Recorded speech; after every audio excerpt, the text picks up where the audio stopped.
What's up, guys? Fun Cody here, bringing you another Final Fantasy VII The First Soldier video, and we have some big news today. As you can see here on the screen, we have some Ambassador Program top secret confidential news for Season 2, which comes with an announcement. I've been fortunate enough to be accepted into the Ambassador Program for Final Fantasy VII The First Soldier for Season 2. Obviously, I didn't meet the follower requirements or the subscriber requirements, but I think the consistency we had here both on the Twitch channel and here on YouTube, did enough for us to get into the program. So big shout outs to any of you guys who follow me on Twitch or subscribe on YouTube, watch the videos, drop likes, drop comments, the whole 9 yards. I couldn't do this without you guys, and I just appreciate all the support. It seemed like a lot of people were really rooting for me to get this, and yeah, it's here and we're here, and it's only onward and upward from here. So let's go ahead and dive into some Season 2 news, some confidential stuff, as we are now ambassadors.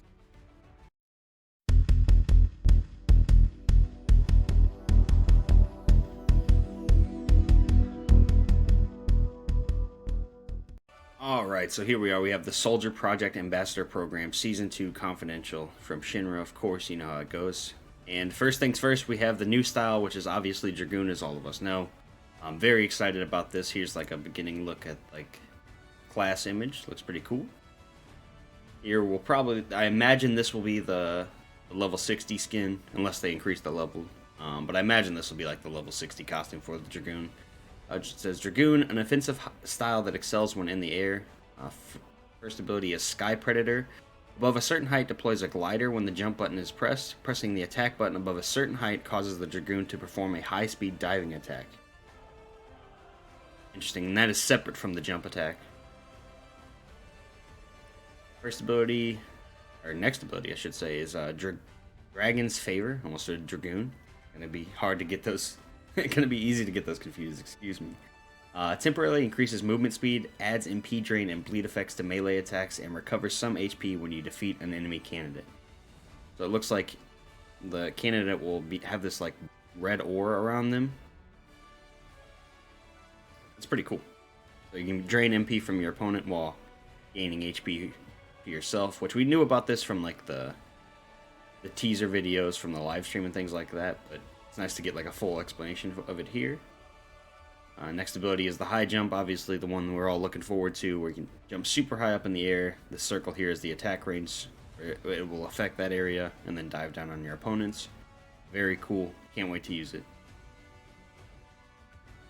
Next up is Dragoon Skill 1. Dragon's Ire temporarily marks enemies that damage you. Damaging marked enemies decreases their MP. Okay, so this like almost similar to like when you look at an enemy with the Ranger ability, and like it'll highlight them. This one, if you damage them, it'll decrease their MP. They have like this red Dragoon aura. Looks really cool. Excited to try that out. And then ability number 2, or skill number 2, is Aerial Wall. So he gets like this kind of shield when performing airborne attacks. I'm not sure if this affects the glide as well, but if it does, that's awesome. It looks like here it's affecting the high jump ability. Because when airborne, reduces gun damage taken from enemies lower than you. And then Wide Swing increases range of consecutive melee attacks. So you can see it like it's a nice big AoE. Alright, next up we have the teleport materia, which we've all seen from the trailers. Place a portal that you can instantly warp to. Other players can also use your portals, making them a new tool for ambushes and retreat strategies. So I think that's the only downside of this, is that other players, like enemies, can use them. So if you're trying to retreat, they can follow you. I just want to know how far this thing can go, because like here it's not a very far distance. It's probably the same distance as like the hide ability. Maybe as you pick up more teleport material, it'll level up. We'll just have to stick around and find out. Next up, we have the exciting new boss and summon, Bahamut. Obviously, this awesome imagery here. So there are now Bahamut battles. Defeat Bahamut to obtain his summoning materia. Bahamut battles begin when he descends upon specified locations in the field. So I'm pretty sure it's just anywhere with these crystals is where he's going to show up. I'm not sure if there will be multiple areas with the crystals in each map. So if it'd be something like similar to like Ultima Weapon was in Final Fantasy VII, where he would land at, you know, Cosmo Cannon and Mediel and like all the other places. or if he'll just land in one spot per game. We'll find out when Season 2 drops on the 28th.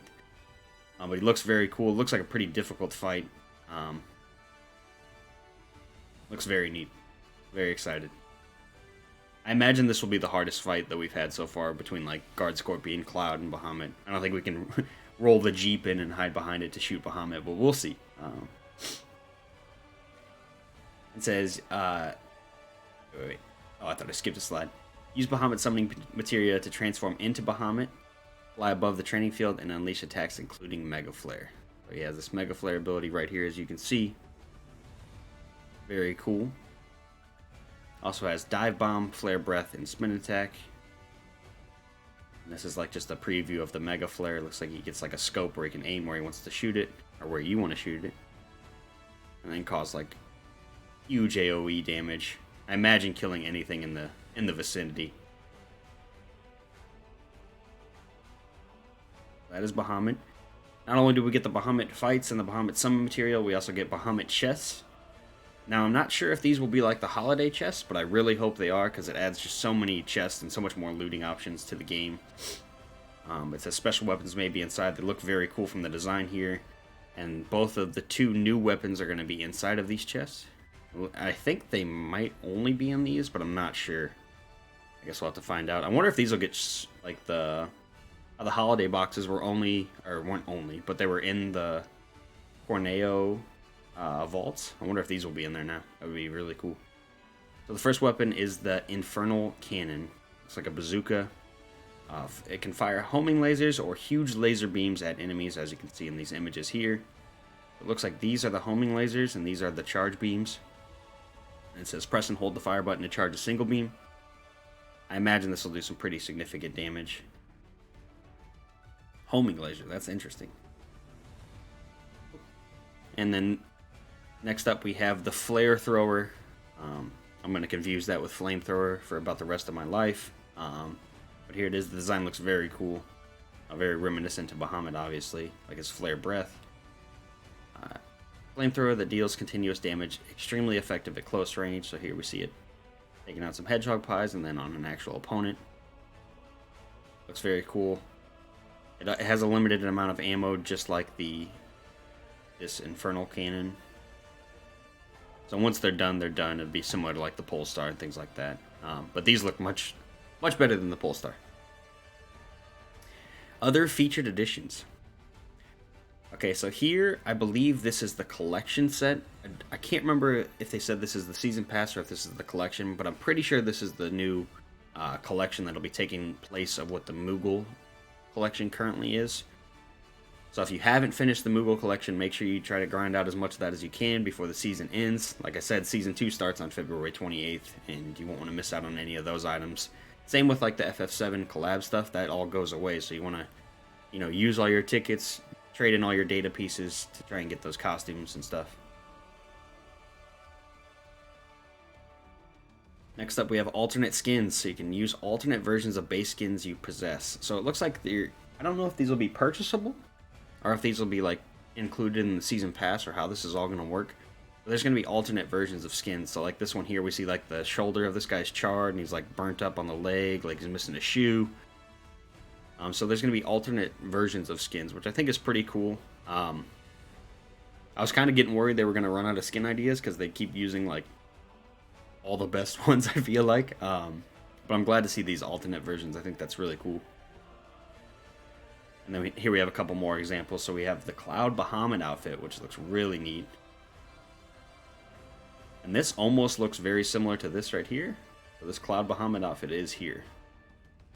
Whether this is the season pass or the collection, that's where we'll be able to get the Cloud Bahamut outfit at the very least. Looks really cool. And then the Toasted Candidate outfit. Obviously, we have the female version here. Got her shoulders burnt. Gloves are all messed up. No shoe once again.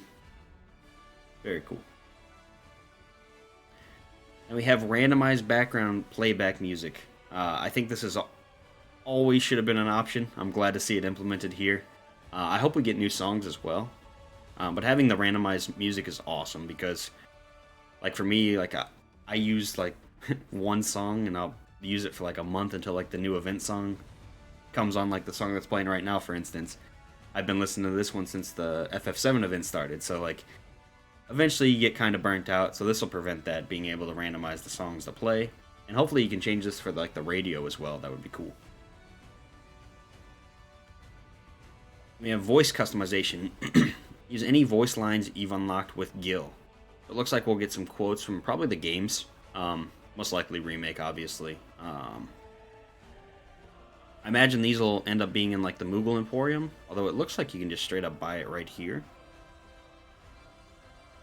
Maybe it won't be in the Moogle Emporium. Maybe there's just be a voice line menu where you can just buy things like, maybe we'll have like not interested with Cloud's voice or things like that. Would be really cool. Looks like there'll be 600 Gil. Gives us something else to spend Gil on. I'm never going to be able to afford the nail bat if I keep buying other things. Yeah, voice customization looks pretty cool. Hopefully it'll be lines from the like remake and things like that, because Barret and Cloud have some pretty iconic lines. And that is it, guys. That is Soldier Project Ambassador Program Season 2, top secret, confidential news. Once again, I can't thank you guys enough for the support. I didn't think we would get an ambassador, but I just applied. Just, you know, why not try and go for it, see what happens. You know, anything's possible, right?